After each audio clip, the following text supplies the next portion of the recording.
Earlier in the show, we showed you the history of the Terracotta Army and how pieces of it were actually brought here to Cincinnati.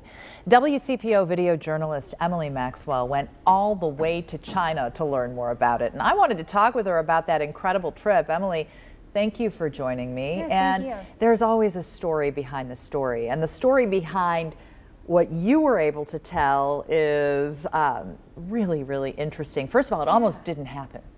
Right.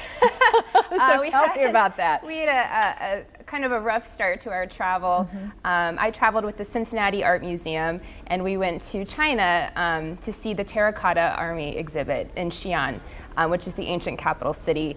And we had major flight delays. This trip happened in January, and it's when temperatures were around like 14 degrees.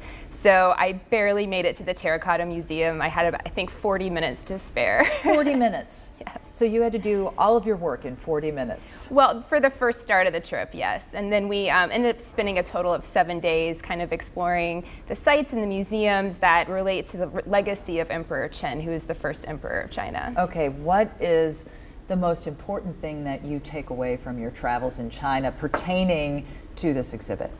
I think what's really incredible is Emperor Qin was the first to unify China. And he sort of created the civilization, and it started 2,000 years ago. And to be able to go to these ancient sites and to see how it's still applicable in modern day China, I thought was really incredible. Okay, somebody at home might be wondering, how is what they're seeing at the museum center different from the actual site where these terracotta figures are? Yeah, so having been to Xi'an and seeing this ancient site, I can tell you I did get a sneak peek at the Cincinnati Art Museum, and at that exhibit you actually get to see these figures up close, which is something you don't get to do in Xi'an. They do have glass parameters around them, but you can walk up to them, you can see what they look like, you can see how big they are, and it's pretty incredible to be able to do that. For the person at home who doesn't know a lot about this exhibit and the reason for these terracotta figures, what was the reason for these? So the terracotta figures, there's more than 8,000 of them, and they guard the tomb of the first emperor of China. And it's part of his museum complex.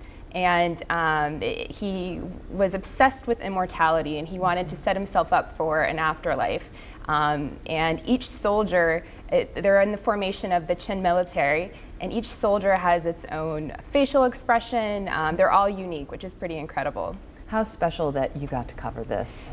It's really incredible, and I feel so grateful for that opportunity. When I first walked into the pits and saw thousands of soldiers staring back at me, I just felt like I was looking into like a sea of ghosts or something. It was pretty incredible. Takes your breath away. Yeah. Emily, thank you for sharing Thank the story you. behind Yes. the story. The exhibit opens at the Cincinnati Art Museum Friday and runs through August 12th. You can find information on tickets inside this story on WCPO.com. Now